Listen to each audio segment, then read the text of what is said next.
Question number 7, Julianne Genter.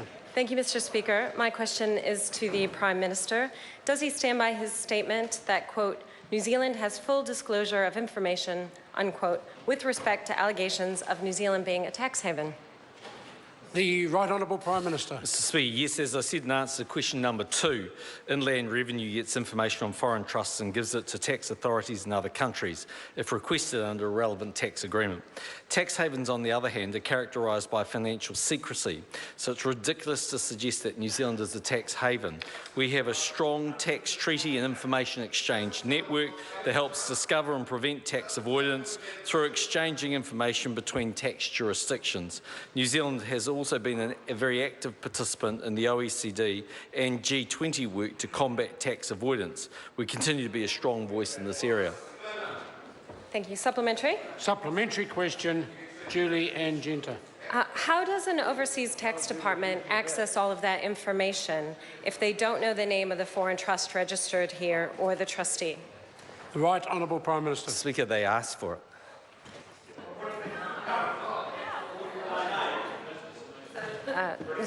Point of order? Point of order, Julianne Genter. Perhaps I didn't clarify my question. I meant, how do they ask for it if they don't know the name? I'm going to invite the member to ask a question again. I couldn't hear the question because of the level of interjection that was occurring across the chamber. Can we start again? Thank you, Mr. Speaker. How does an overseas tax department ask us for that information if they don't know the name of the foreign trust registered here or the trustee? The Right Honourable Prime Minister. Depends on the country. In the case of Australia, that information is automatically given to them, as it is in some cases in other cases. Mr. Speaker, secondly, each country will have a different regime, and I'm not an expert in them, but many of those countries will ask for trusts to be registered and listed and named so that they can get disclosure. Supplementary. Order. Supplementary question, Julianne Genter. So, have there been any changes to the rules since the IRD warned his government in 2013 that, quote, there was a risk to New Zealand's reputation, unquote, because of limited disclosure requirements? The Right Honourable Prime Minister. Mr. Speaker, the member would have to direct that question to the Minister of Inland Revenue. They are the ones doing all the work with the OECD on the base evasion program. But as we know, things like FACTA and AML legislation has been changing. Point of order. Point of order, Julianne Genter. I seek leave to table an email dated March 24th, 2016 from the IRD that states they haven't progressed any reform in this area. In view of the answer given, I'll put the leave is sought to table that particular email. Is there any objection? No need, we already heard it. Order. Is there objection? There is objection. Supplementary. Supplementary question, Julianne Genter. How does he reconcile his statement that New Zealand has full disclosure with the Auckland-based Equity Trust International website that advertises its services in the following way, quote, in New Zealand law, a properly structured trust is unbreakable, which makes New Zealand at a par with jurisdictions like the Cook Islands, but without the stigma of offshore. This is the secret that wealthy families have been using for years.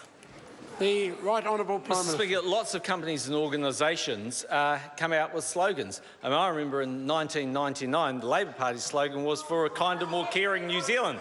They were the days before they wanted to throw out Chinese chefs and name Chinese people as bad people in New Zealand. Good answer, John. Supplementary.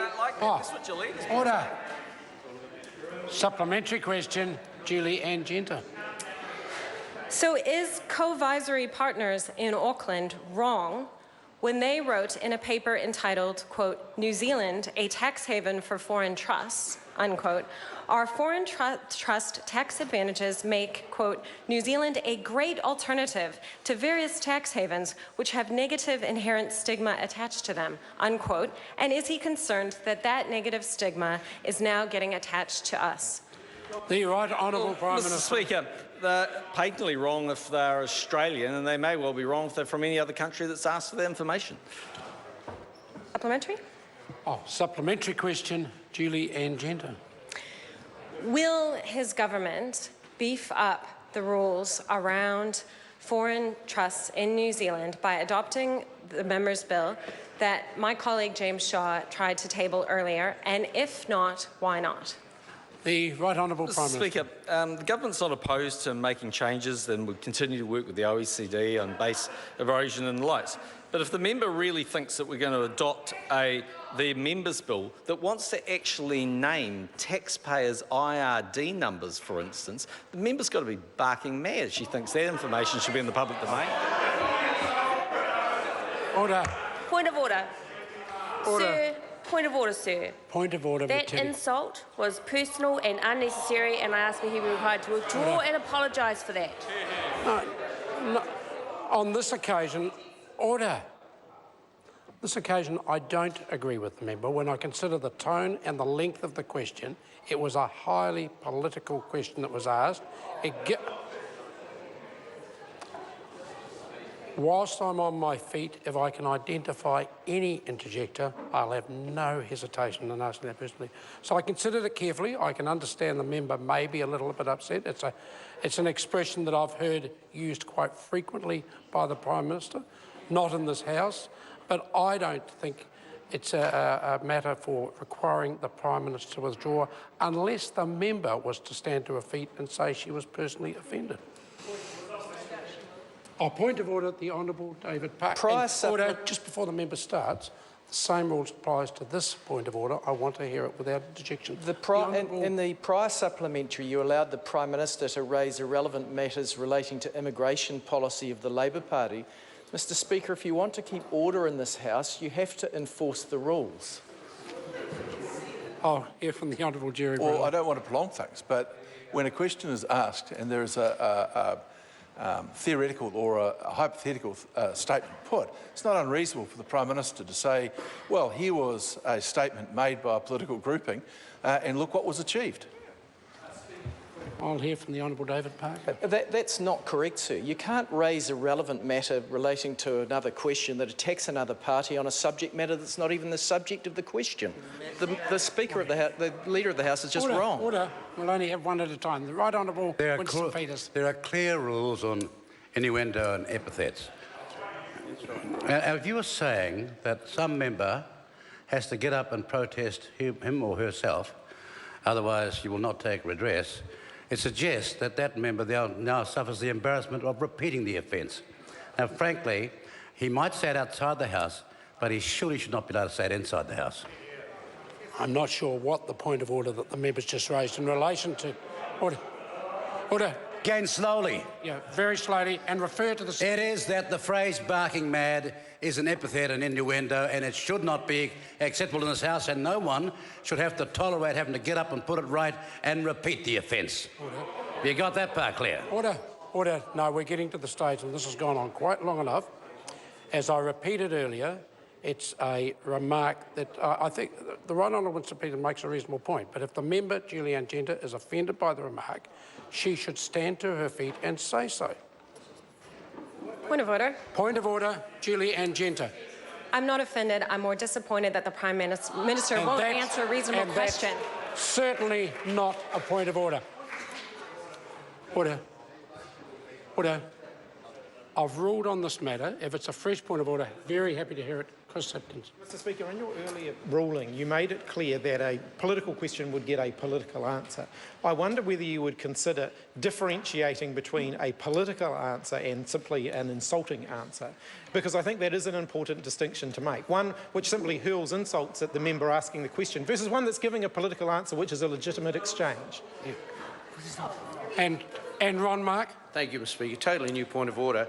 The ruling you've just given, could I ask you to possibly reflect? It appears that you have just now countered completely a previous ruling you gave with reference to members taking offence. Previously, you have sat members down for taking personal offence and said it is not whether the member is personally offended, it's whether you, the Speaker, determine that for the House as a whole that this statement was offensive. Now you're saying that we can stand up and take personal... I gather the point. And in cases that I will decide, and in this case I didn't think it was particularly offensive, so I decided not to do anything about it, as is already been order. As has been well and truly stated now, I invited the member. If she was particularly offended, then I'd reconsider the matter. The member said she wasn't offended, so the matter is now resolved. Supplementary question, David Seymour. Oh, order. Just before I ask, we've spent quite a lot of time on this. Is this a fresh point of order? It is, sir. The Honourable David Parker. Sir, it seems to me the problem is that I could now stand and the House would not be offended by me calling you barking mad. That cannot be the standard of this House, because I should not be able to make that epithet in respect of you or any other member. I'll hear from the Honourable Jerry Brownlee. Mr Speaker, I think if you have a look later at the Hansard transcript of this and the later television replays, I know you watch every evening with some interest, you'll find that there was no specific insult. There was hypothetical proceeded with the word that indicates that by saying if. Order. As I said, we've spent enough time on this matter. When I took it from the Honourable David Parker, it was a fresh point of order. It seemed to me we were just already relitigating territory we've already been through. Now this, I will just check. We've spent a lot of time on this. If it's a completely fresh point of order, but if it's anyway canvassing where we've been in the last 5 or 10 minutes, I'll be asking, order. I've ruled there's no need to give me any further help. The member can come and see me later if he wants to, but I don't need to prolong this debate. It's read. Is it a fresh point of order? Well, it's clarification. Standing order 386. Order. Is this a order? Remember, just resume a seat. I just want to make absolutely clear, because if the member is raising a fresh point of order, I'm happy to hear it. But if we're in any way relitigating the territory we've covered now for a considerable length of time, I will have no hesitation to ask the member to leave the chamber. Fresh point of order regarding Standing Order 386 2C. Can you confirm that that applies, sir? That is exactly the point that was raised by the Honourable David Parker about 10 minutes ago. No, order, we've spent quite... Supplementary question? Yes. Supplementary question, the Honourable Michael Woodhouse. To the Prime Minister. Has the Prime Minister seen any reports on how others might attempt to change the foreign trust disclosure rules? The Right Honourable Prime Minister. Mr Speaker, I have. I've seen a recommendation from another political party that says that IRD should disclose personal information, including passport numbers and people's IRD numbers. This is from a political party who says they believe in privacy. Order, Mr Speaker. Order. Speaker. Order.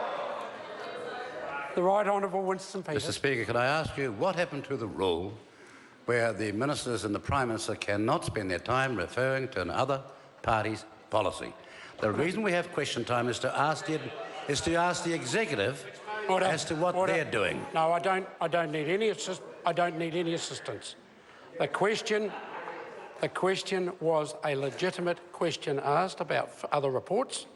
I was listening very, very carefully to see whether it went into a territory of attacking another political party. Up until the time the member got to his feet and took a point of order, it certainly did not do so. Supplementary question, David Seymour. Worth the wait. Has the Prime Minister considered the possibility that wholesale public disclosure of trust details might endanger people at risk of persecution, extortion and oppression under oppressive regimes overseas, i.e. the type of people the Green Party used to stick up? Order, no. That is a question. There was an order until the last part without it. I now rule it out of order. Question number 8.